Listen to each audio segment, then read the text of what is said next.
Good morning. My name is Lori Robb. I really appreciate you all coming, and we are going to get started. And I'm going to record just so you guys know what's going on. Today we're having our writers workshop with Ginger Fox and Robert Abate. Is it okay to call you Miss Fox, Mr. Abate, or how would you prefer to be addressed? That's fine, or Ginger. Okay. It doesn't matter. Okay. Most people just call me Abate. Most people call me Rob. Okay. So between me and Rob. No, they call me Rob. Okay. Well, they call me Rob too, but that's my last name. The plan is to ask you guys some questions, Mr. Rob and Ginger, and then to let Mr. Abate share some poetry and also to address any questions that our participants might have. All right. So I'm going to start with Ginger because you guys, the faculty have classes to teach today. So I want to be respectful of your time. And also we have our $20 gift card drawing that we're going to do at the end of this. And if anyone leaves early, then I'll just notify you by email. All right. So I'm going to ask Ginger questions first. And if anybody has anything that you need to say, you can always unmute yourself or put anything into chat. We'll try to make sure we pay attention to that. Yeah, I have the chat box up so I can see it too. Yeah, I can see it too. So good.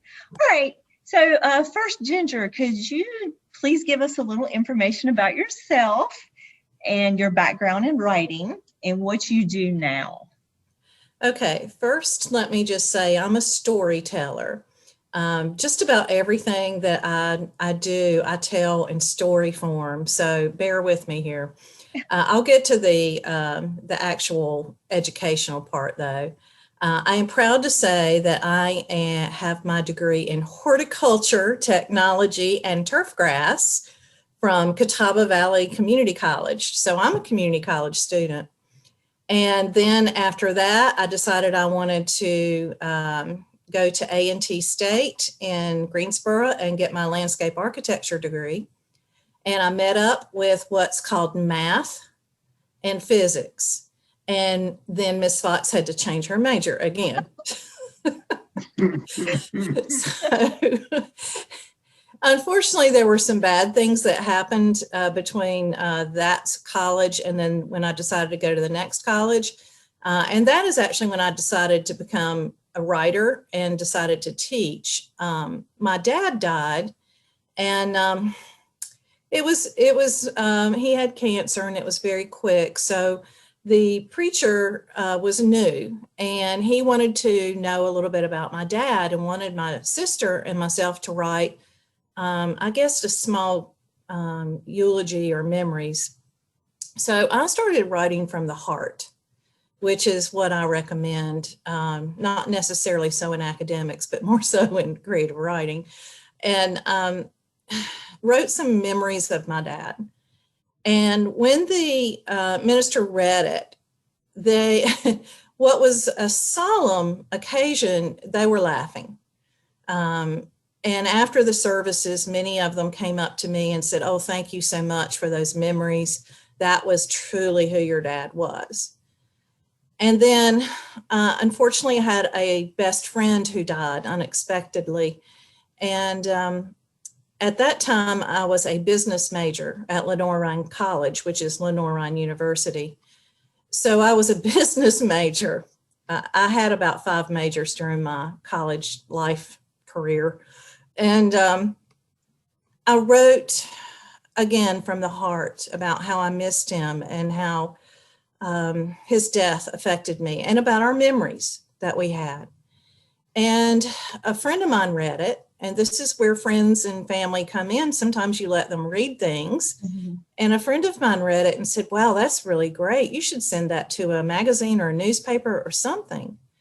And I was always an avid reader of the news, so I read the Charlotte Observer every day, the hard copy, the actual paper back then. And there was a column that they had called Voices, and people from anywhere in their readership area, which was North South Carolina, could send in. So I typed up my story and sent it in. And I guess it was about a month later, I got a phone call, and it was the editor who edited that column. And she said, I want to publish your memories of your friend. She said, do you mind if we edit over the phone? And I had never done that before. And she said, oh, well, I need your bio. So you're in college, you're a English major, a writing major. And I went, no, I'm a business major. And she said, business? The way you write, you should be in writing and journalism and oh my gosh, it's her fault. So the next month I changed my major, and there was nothing like, and people who are writers here who have published and who want to publish, there is nothing like seeing that first byline in print. It is the most amazing feeling. And to know that it was something that people emailed me about, because they had my email address on there, telling me how much it meant to them. And then I worked for the Charlotte Observer. They hired me. Isn't that something? And then I decided I wanted to teach college. So then I went to Goucher College, which is in Baltimore, Maryland, and got my Master of Fine Arts degree in writing. And that's the story of my education and how I decided to change my major and become a writer/instructor. Okay, very interesting. I went through about a dozen different majors too. Now I have the best job ever. So how you kind of discussed how you settled on, well, not so much though. What is your favorite genre to write in? Creative nonfiction. Okay.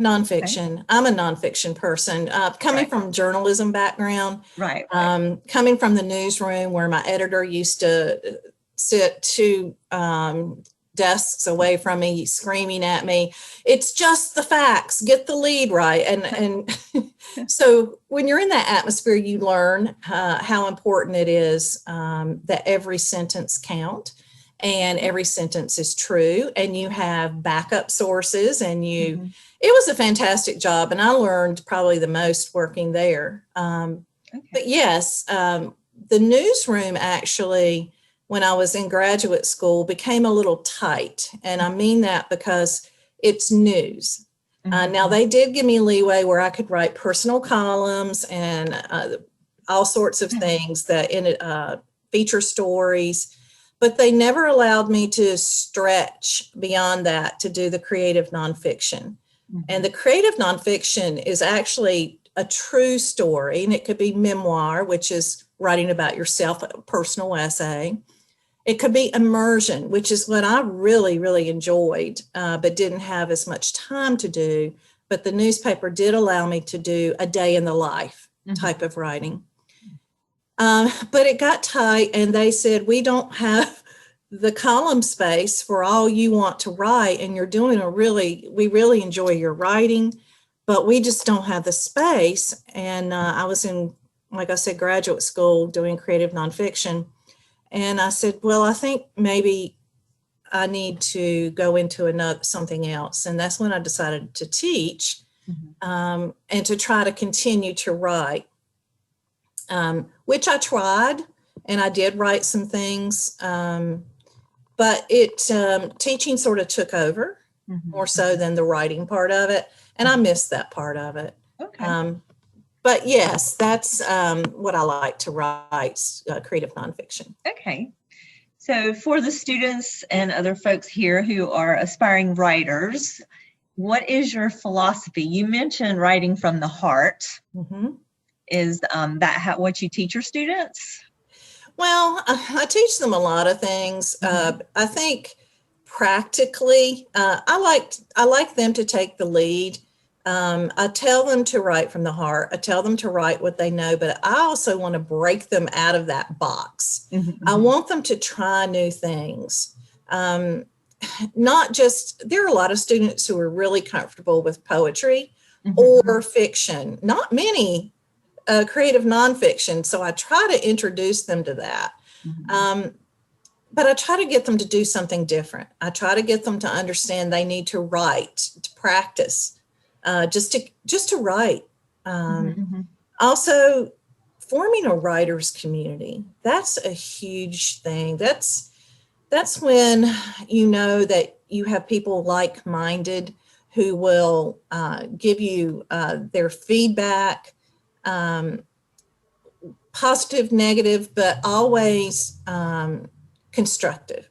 Mhm. But forming that writers community is an amazing thing. You feel bonded during the class with your peers.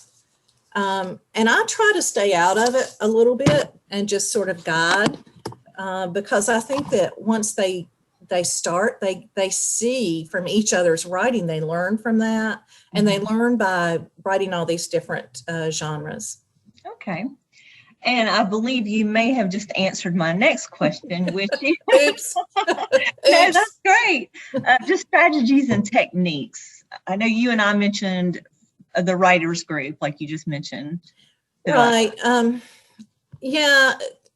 Many of the students that I have really enjoy writing for themselves. They enjoy writing because it's not English 111, they tell me. It's they're done with all that research. What they don't know, and what I try to teach them, is that research is still really important, particularly if you're going to write creative nonfiction and fiction. Now, Rob could speak more to poetry, but research is still something that they should do. I tell them stories, as I'm telling you here. That's what I do. I told them a story of how in grad school we were sent out in Baltimore, a little Southern girl here out in the big city, sent in Baltimore to do research on a character that we wanted to just, it was an exercise. It wasn't for anything other than that. And so I almost ended up getting arrested because I was doing my research so intently, following a woman around, watching her shopping habits, listening to her, and the bodyguards who apparently she was a very wealthy woman. I could tell from her Chanel suit that she had on. The bodyguards kind of noticed me and shushed me away politely, thank goodness. But yeah, that could have ended badly.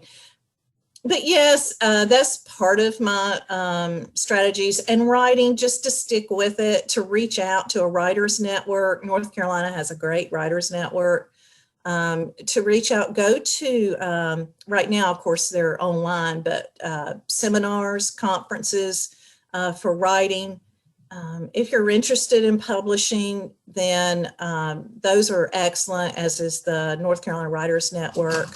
It's making that, widening your writing group and just continuing to read and to listen and to ask questions and learn from those who are in the field. Okay. To do that. Well, it sounds like you have to be vulnerable and open to getting the feedback. You do, and it's not always easy. It's like I said about the newsroom. My editor, I learned more from him because he was brutally honest, but he was right. But no, we have workshop guidelines, and there's a way to do constructive criticism, to praise what is good and suggest what could be done. But you're looking at it from the viewpoint of a reader, and it's hard for writers to take that, but it really is helpful when your peers or someone in publishing reads it, because they're looking at it, maybe not from publishing so much, they're looking at it from the standpoint of making money, but from reading standpoint, your friends, your peers, someone who will give you those honest answers. And yeah, you kind of have to get a thicker skin on that. Unfortunately, some people never learn that, and they refuse to revise their work. And then there are those who understand it and go on to make their work even better. Okay. Does anyone have any questions for Ginger Fox? I'm not making you go away or anything, Ginger. I want to see if there's any questions. I'm just waiting for the cats to appear behind me, but they're not. They're scared of the screen. Oh. Yeah. Okay. I have a question, if you don't mind. Okay. And this is Trent Phillips. Yes, hello. We started. How you doing? I'm good. thank you for having participation in this. As I was telling Mrs. Robb that I was looking to gain further insight because I have tried some things in my life. I'm very Renaissance, if you call it. I love to write. I love to have my hands in a lot of different things. And of course, I love hearing that most writers are like butterflies in the wind. You guys can't just settle on one thing and until you find the comfort zone that you must have. And that's, I think, is the best way to describe who I am. I was telling Ms. Robb before the conference started that I was a healthcare management technology student who just recently transferred over to business management. I'm seeing a whole new different world, with all the challenges of other things I have going on. Tunnel vision is great. So, okay, get around to what I'm asking you is this. You said that you were inspired by someone spotlighting your creativity and the things that you were illustrating in your journalism. I had somebody who read my story and just said, Trent, once again, I think you're in the wrong place, but I'm trying to still, I'm passionate about what I'm doing right now. This came before I got to the point where I am now. Like I said, my book has been sitting still for like 2 years, almost 3. It hasn't been a blowing of the wind where that's something that I don't want to do anymore. I'm still passionate. As a matter of fact, I think that I want to create videos or mini clips from like excerpts of my book. But of course, with the COVID situation, I can't entertain the fact that I want to get people to actually act out the scenes. So the creativity of all the things I want to do is sort of kind of muzzled right now, if you will. My question to you is, which way is best for someone starting out, to go self-publish or to go to a publishing company to get, all the ins and outs of what it is that you want to do with your book? And that's the question I get asked a lot. There's not an easy answer to that. I'm sorry. And I don't mean to sound vague, but it's okay. I was in a recent workshop with my mentor in graduate school, Lee Gutkin, who is nicknamed the godfather of creative nonfiction. And he just published his memoir. It's called 8,000, My Last 8,000 Days. It's really a cool, I told Laurie the story of how he came about the title, but I'm not going to take up time here. And people were asking him, he's published over 30 books. So of course they're asking him. And when I was in grad school with him, he was kind of snooty about self-publishing. He was like, oh, no, you wouldn't want to do that. But that was a long time ago. That was 20 years ago when self-publishing wasn't what it is today. Okay. I have a former student who self-publishes her books and got noticed by a publisher that way. She was noticed by an agent, actually, through her self-published books. Gotcha. And they have a list. She is a New York Times bestseller for self-published books. And she has done amazing. The one thing I will tell you is that if you want to publish through a company, there are some smaller university presses, depending on what you write. And I don't know what you write. And it depends on your genre. It depends on if it's not, publishing is a big business. So you're not going to go straight to the big publishers generally. Right. Starting maybe publishing some excerpts of your book in journals or in online magazines, something like that might be a good stepping stone. Yeah. I know we want to go all in and big in the beginning. And I think it's great, but I'm not, having not read your work and not in a position to really say one way or the other, because I haven't published my book, and I have 2 books that I don't even want to publish anymore. But I think self-publishing is not a bad thing like it used to be, but absolutely look and research and read about what all you need to do to get your work published. I would start out perhaps with an agent. I would actually make sure that your manuscript is tip top. Have an elevator pitch, and if you don't know what that is, that's like a 30-second pitch that you do. Absolutely. When even these webinars, you can still learn a lot, even though you're not face to face with the writers and the publishers and editors and agents. You can still learn a lot that way. I think you just need to do some more research on it, and you decide what's best for you. Putting it back on you. Okay, well, thank you. I mean, any advice is helpful at this point. So I've anything you can do to reach out to learn more through seminars, conferences, webinars, actual people who are actually published in a genre that you might want to be published in. Check into self-publishing though. The former student of mine is making a lot of money and doing well. And before COVID came, she was traveling around the world to all these comic cons because that's her genre. She writes speculative fiction. Wonderful.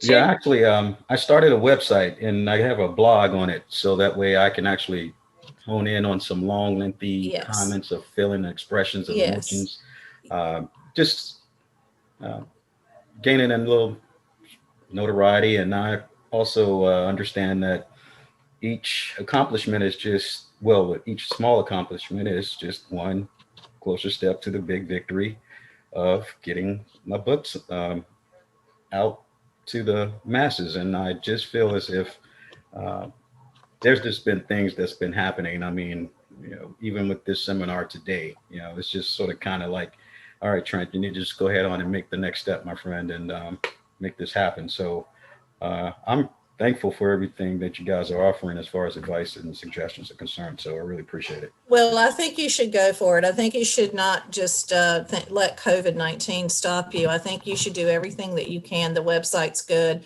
You have to self-market yourself. Even if you're not going to self-publish, you have to self-market yourself and your brand. You have to, it's a marketing thing. And I think you're on the right track. Yeah. I just wish, like I said, the movie mini clips could bring the scenes to life. And I mean, can you not act them all out yourself? Actually, you know what? Turn myself into different characters and just like have the reverse. That has been a very, very, very good thought. But I have females in my scenes, and it's like I just don't know how to act.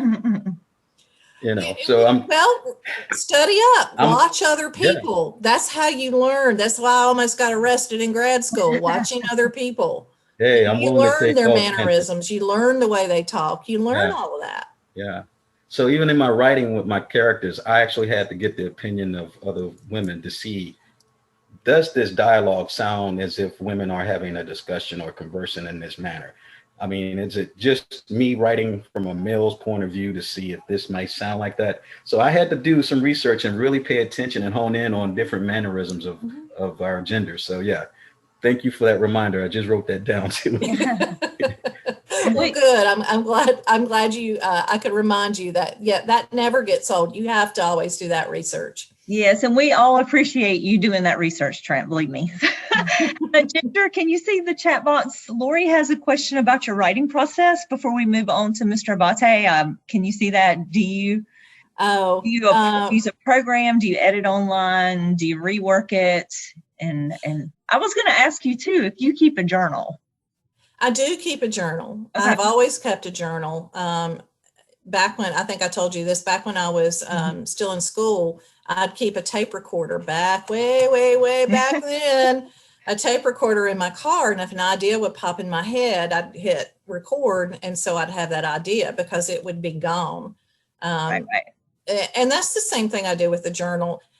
People I see on the street, or, when you do go out, or things that can develop into characters or develop into things that you want to include in a piece of writing. The last thing that I actually wrote in my process, I have taught so long that And I'm not going to say that it interferes with my writing. Maybe my writing interferes with it. I don't know if it's the chicken or the egg, but I have gotten to where I can't write more than 2 sentences without going back to edit. And I tell my students, don't do that. I should take my own advice. It really is a creative killer to do that. The last thing that I wrote that I'm really proud of, and I've read it to students when I had face-to-face classes, I haven't published it, is about cats, of course, from my heart, And my process for that was just actually sitting down at my laptop and just writing. And that seemed to flow. And then, of course, then you go back and that was the first piece I have been able to not edit every sentence as I wrote. Wow. So that's my process, is just to keep a journal, keep an eye on things, always observe. Being a journalist, I was always, I still do, I observe everything. So that's my process. It's nothing really formal other than that. Okay. But thanks for the question, Lori. Yeah. All right. So we probably, for time's sake, should move on to Mr. Abate. Yes, absolutely. Thanks for having me, Lori. I appreciate Thank you so much. I feel like I know way more about you than I did. And I think we have a lot in common, especially all those classes we took in college. Yes. It's made us better people.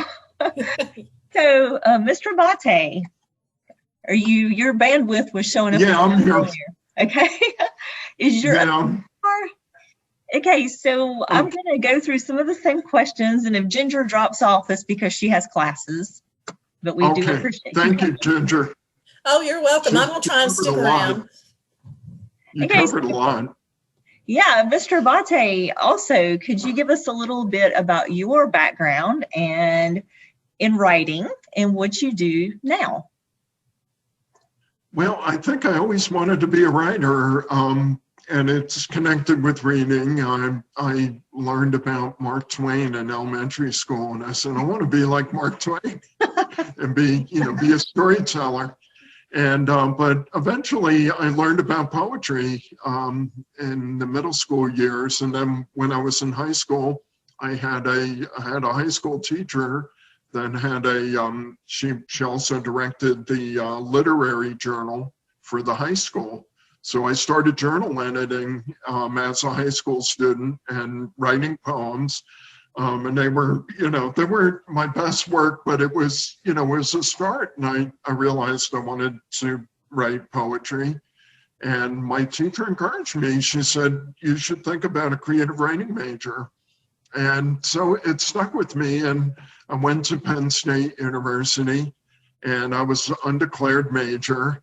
And I was getting around the time, my junior year, and I had to declare a major. And so I was in school of liberal arts. I did general arts and sciences, and I had a creative writing major. I created my own major, creative writing major, and because they didn't have it at the time.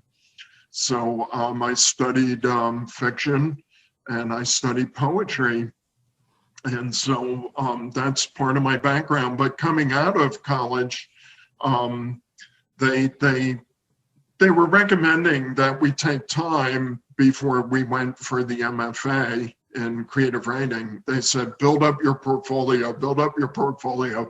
So I didn't have much in the way of a portfolio. So they said, wait about 5 years, then apply for the MFA. So 5 years turned into about 30 years. And I became a teacher. I wanted to be a teacher. And I wanted to be in the ministry first. I went to seminary. I became a Franciscan friar. I was like a monk for 5 years, and I had a vow of poverty and obedience and chastity. But I lived this life of ministry, and I decided I want to have family, and I came out of the order, and then I was married, raised a family of my own, and so I became a teacher. I wanted to teach writing, and I wanted to study writing. And so eventually I made it back to UNCC, studied composition and rhetoric so I could become a composition instructor. And then I went for the MFA and finished it with my good friend Adam Helmenthaler. We graduated together at Queen's University in Charlotte. And what was great about Queen's was it was cross-disciplinary. So we had to study fiction, we had to study screenwriting, we had to study creative nonfiction, and we had to study poetry. So my genre was poetry, and that's what I focused on. But you know, in the interim, in that 30 years, I went to a lot of conferences. I entered a lot of writing contests, which is very expensive. Poets and Writers magazine was my favorite publication, and it's online, and you can keep track of all the contests and all the opportunities for submitting work. The latest thing I discovered is something called Submittable. Submittable has an app, and it helps you submit to different journals and literary magazines. And it really does help. I had a poem published through Submittable in the summer, and so I was happy for that. But poetry, like Ginger was saying, there's a lot of marketing that goes on. It's a self-marketing. I'm published on Main Street Rag Publishers in Mint Hill, and we're expected to do a lot of self-marketing. We have to get our name out there, and the North Carolina Writers Network, all vital tools for getting our work out there. One of the things that a lot of writers do once they do have a book is they set up their own page on Amazon. Have your own page. If you have an image of your book, you put it out that way. So I know a lot of poets that have been very successful that way. I have not set up the Amazon page. And that's a discussion I need to have with my publisher. He's a small press publisher, and so he and Amazon, don't really see eye to eye. The small press well, it has to do with cut rate discount that the small press publishers had to pay for shipping, and that's an issue. Small presses really do struggle. But there's so many opportunities for publishing, both self-publishing and a lot of it is online now. Journals have gone online, and it's always good to network. The North Carolina Poetry Society is one of those organizations that has yearly contests, and so. One thing I learned, and I wanted to talk about the writing process, and I was very linear with my process. Having that first book, it took me 10 years to complete, and it was the only thing I worked on. And one of the things I learned going to a conference, I met a poet, Daniel Tobin, who's formerly the dean at Emerson College in Boston.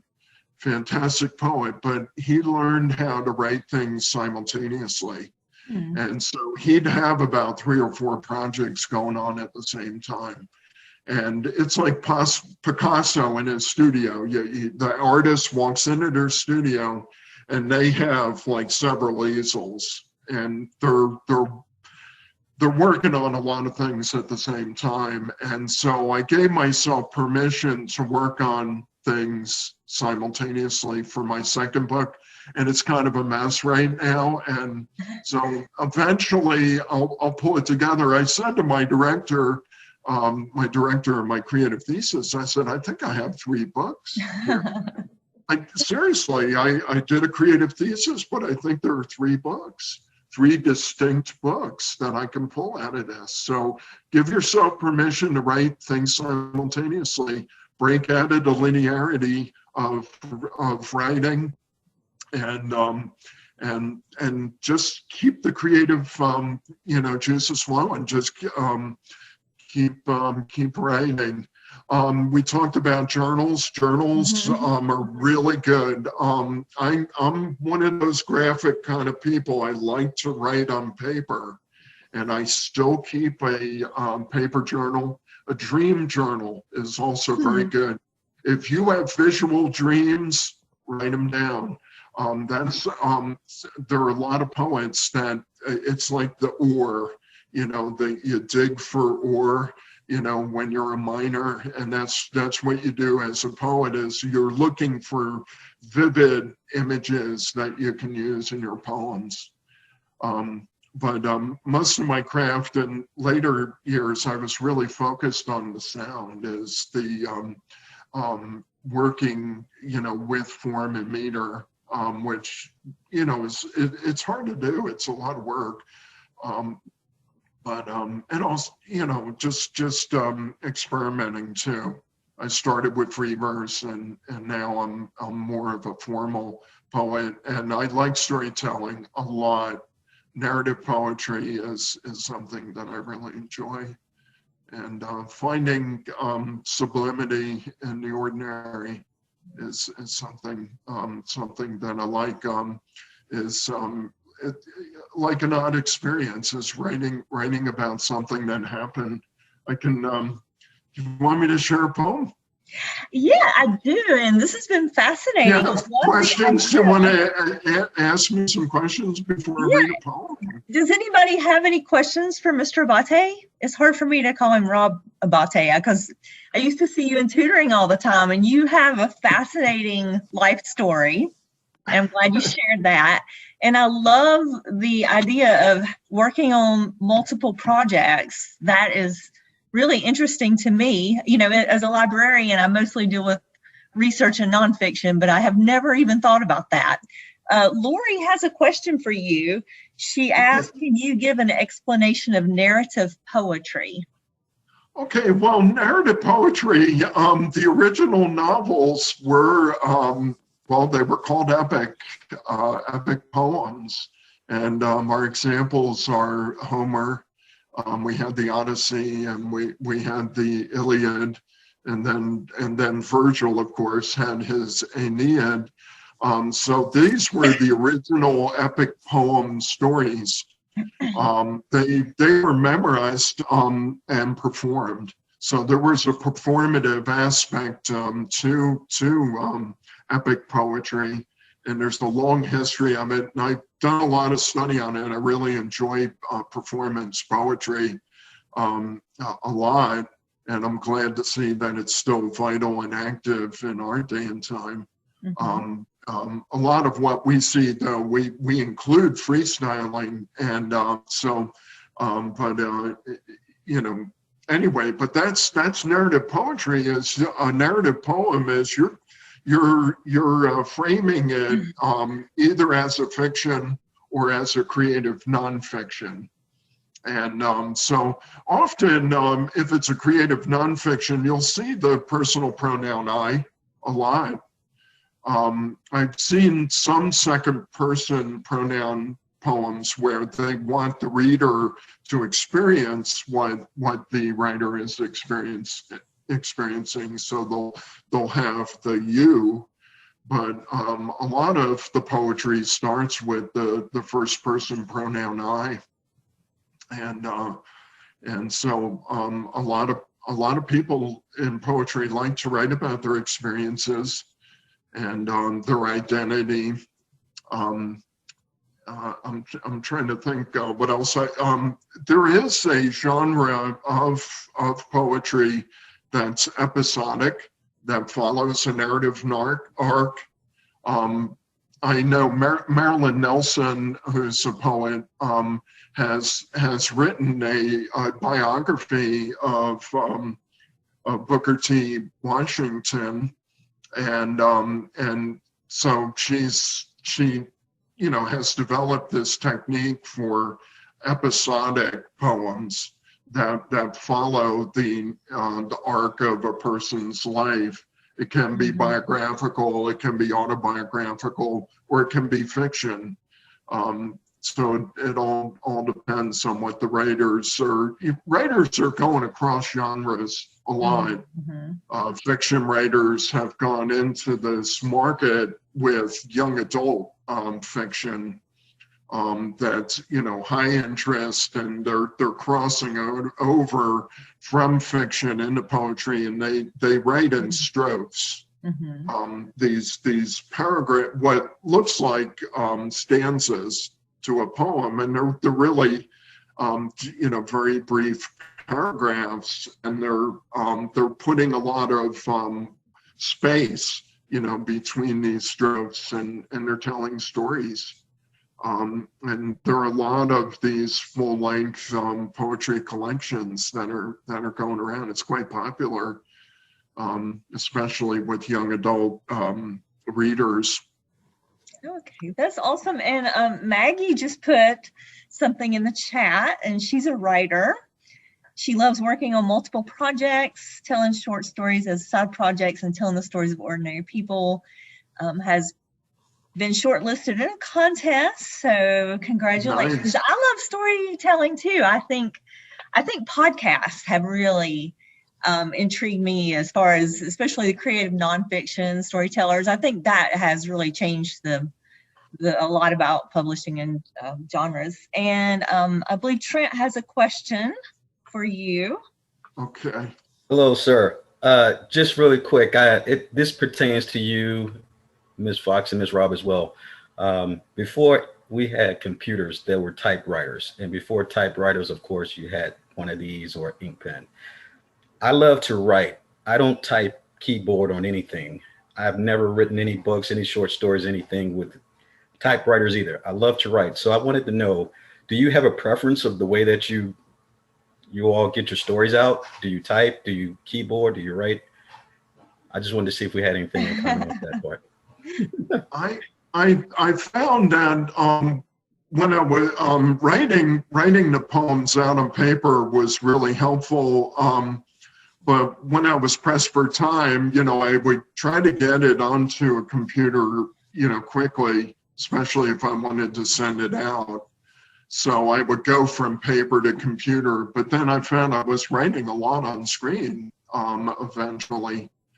So there, you know, you're using different parts of your brain. I think it's a little bit different, the writing process from a keyboard to writing with a pencil.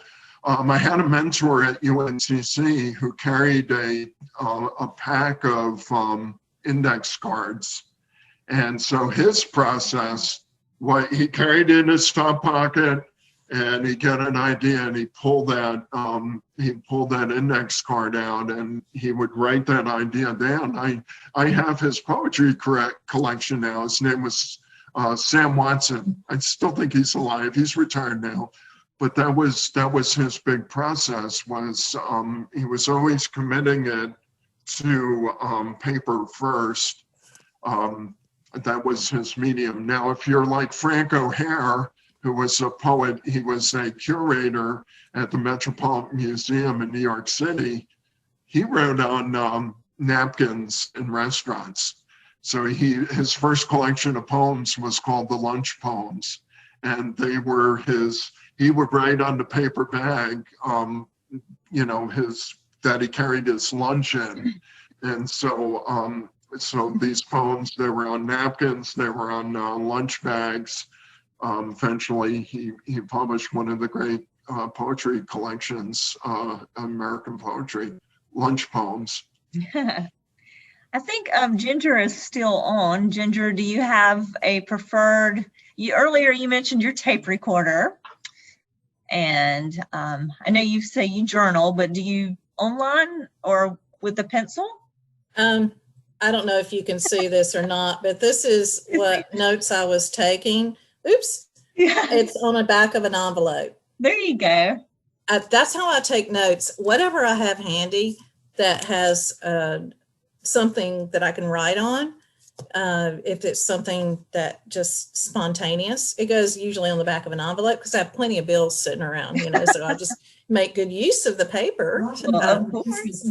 Uh-oh, Alexa thought I said, Alexa, cancel. She thought I said her name. I There you didn't go. really. No, you didn't. You didn't. It happens to me. Anything that I do notes mostly by hand, but everything else is keyboard. My 11th grade typing teacher, Mrs. Lee, would hate to hear that because I did learn how to type and was a typist, a really good one, but no, everything's keyboarded besides my notes. Right, right. Yeah, I find that writing thing, just I'm not a writer, but just helping organize is when my fingers are moving, my brain works better, whether it's writing or typing. So if we don't have any more questions, Mr. Abate wanted to share some new poetry. And hey, Mr. Abate, can you give us a little background about the types of poetry? Do you write about nature, people? What do you do? Nature is really important, I found in my most recent collection. I find that I write about birds and cats and the different situations that happen. I had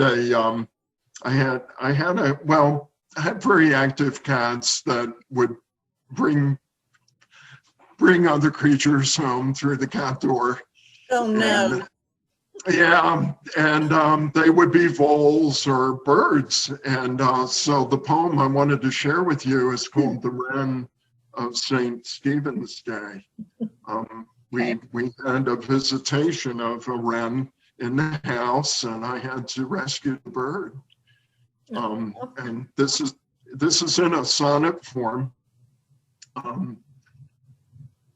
The Wren of St. Stephen's Day.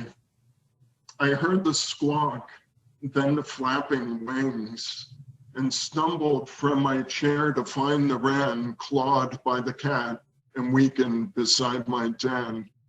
I rushed to save the prey, whose call still rings a churring echo in my ears, and kept the cat away from its stalking game.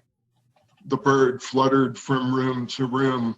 I chased and captured the scolder with a bowl. Hands quickly swept and covered him, then sliding a cardboard floor beneath the makeshift cage, I hurried out the front door, carrying the frightened, torn wretch. As I raised the wren with stick to perch on a limb, I watched the songster, stunned but stout, regain his breath and fly off with a lurch. That's Oh, nice. Rob, I am just in tears. I love that.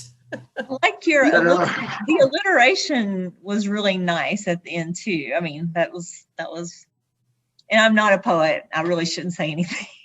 Is there anything else you would like to share, Rob? That was really nice.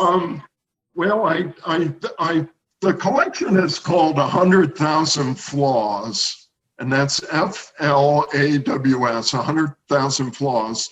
Now, it's a double entendre, of course. It's a line from Shakespeare's King Lear, and it means for King Lear, it's the heart that's broken into 100,000 fragments. So part of my collection is working with King Lear. And I'm not sure if I'm going to share. Those are kind of dark poems, so I'm going to stay away from Lear today. But I did start with some free verse, and it's called Passage, and it's about a cat who, I had a friend who had a very old cat, and the cat decided one day to just leave and not come back. And we know when a cat does that, it's, the cat knows the time has come. And so I sent this poem to my friend and to kind of console her about the loss of her cat. So anyway, it's called Passage. It's the first poem of the collection.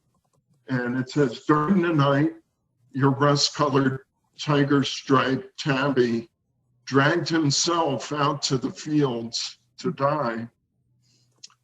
His life spent after 21 years, his transference to the other side could not be dictated by your wishes, although he purred as he brushed past your face while you slept and dreamed of his safe passage.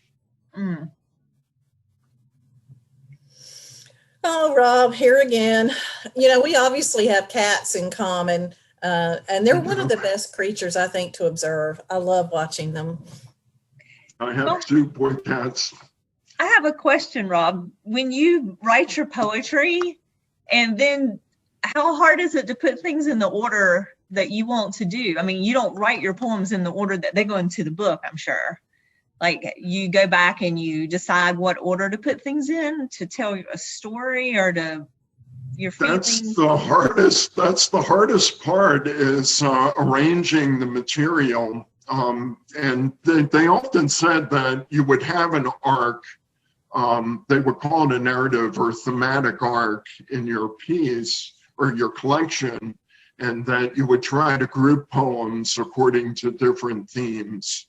And this has been done by poets before. I know, like T.S. Eliot's 4 quartets, he was trying to group, poems according to location. And other poets would do that, like themes of the seasons and things like that. This is really hard. In my collection, I mean, I have poems that I had to come up with themes for each section. And that's why I think I have more than one book, is that if I expanded these sections, I would end up with maybe 3 or 4 books. Mm-hmm, mm-hmm. So it's hard. My first book was called Courage is Straw. And so a lot was, going on with an experience of donating a kidney to my sister in 2002. And so, a lot was focused on that. But, this collection, it's different. I'm doing historical poems. I'm writing a voice of characters from the ancient times, like Cicero's son, who was an orator in the Roman Empire. So anyway, it's hard. Moving things around, recasting lines often is listening to the lines. Is sometimes they have to have a music to them. I try to listen for the music and the lines. Nice. Haley has a question, and it's probably for both of you. She says it is. How do you get over your fear of publishing yourself, your sense of mind, is how she's phrased it. But if you're not a public person, or maybe you're introverted, how do you get past that fear? Well, we call that the Emily Dickinson syndrome. Is that Emily Dickinson didn't publish anything in her lifetime, and it was her family that published finally her work, and thankfully her family cared enough about publishing her work, because it's astounding. It is difficult putting yourself out there. There's a lot of rejection. I just had a rejection just last week, and I had some poems that weren't accepted, and it's disappointing. And trying to just move past that disappointment and just keep going. There will be other opportunities. Yeah, I can answer Haley's question. Yeah, please. When I was a journalist, Haley, my editor wanted me to write personal columns, and I did, but at that time it was fun. It was about my family. It was about my aging mother. It was about losing my eyesight, having to get reading glasses. It was things people could relate to, about Mother's Day, things like that. Then I gave up a piece of myself, but it was a controlled medium that I could do that. Now, when I was in grad school and since then, I've written a book or two, and I'll never forget something that Lee Gutkin told me. He said, sometimes, particularly if it's a memoir, which is what I wrote, one of them is what I wrote, sometimes it's best not to sell your secrets. And that stuck with me. And the people in my grad school, the pieces that they read, and the agents and editors and such there said, "Oh, you have an Oprah book. This could be an Oprah book." And I wrestled with that for a long time because it was a very personal book, and I decided not to pursue it. Now, granted, I could be in the Rocky Mountains enjoying some skiing or something right now, maybe if it'd been an Oprah book. Not that I'm a skier anymore, but at that time I did. But I'm looking back, I think I couldn't, it would have been hard to live with that. So sometimes it's best not to sell your secrets. That's very interesting. Well, I really appreciate you guys coming today. This has been really enlightening, and I am not a writer of any type, but this has been really interesting to me. I hope our students have enjoyed it, and our faculty, staff, and the librarians. I had Lisa and Tim help me. We just did like a little number generator, and Haley Mabe is our Amazon gift card winner. So congratulations, Haley. I will email you about that. She's also a regular library user, and we miss our students very much. So if you guys don't have anything else, I don't know, Ginger and Mr. Bate, if you guys are open for these students to email you later about anything. I know you're super busy with classes, so that's up to you. I guess I should have probably mentioned that. But Lori, I just want to thank you and the library for hosting this and for asking Rob and me to do this. I know it's always good to reach out to faculty, staff, and students. And I hope we can do some more of these in the future. Well, I do too. This has been thank really you great. for coordinating all of this. I really appreciate it.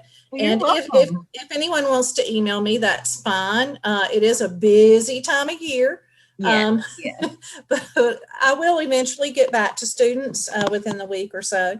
So yeah, that's fine. Yeah. And I think our students are busy too. So maybe they are later when we're all relaxing over the holidays. Yes. Or whatever. So, well, thank you so much. And I will end our meeting, and I will get this published in some way. I have it all recorded. I just really appreciate your time. And I hope you guys have a great Monday and stay dry. Thanks, Lori. Thank you, so Lori. much. Thanks, Rob. I enjoyed your poems. All right. I enjoyed it. Thank you. Thank you, Ginger. Bye. Thank you. Bye.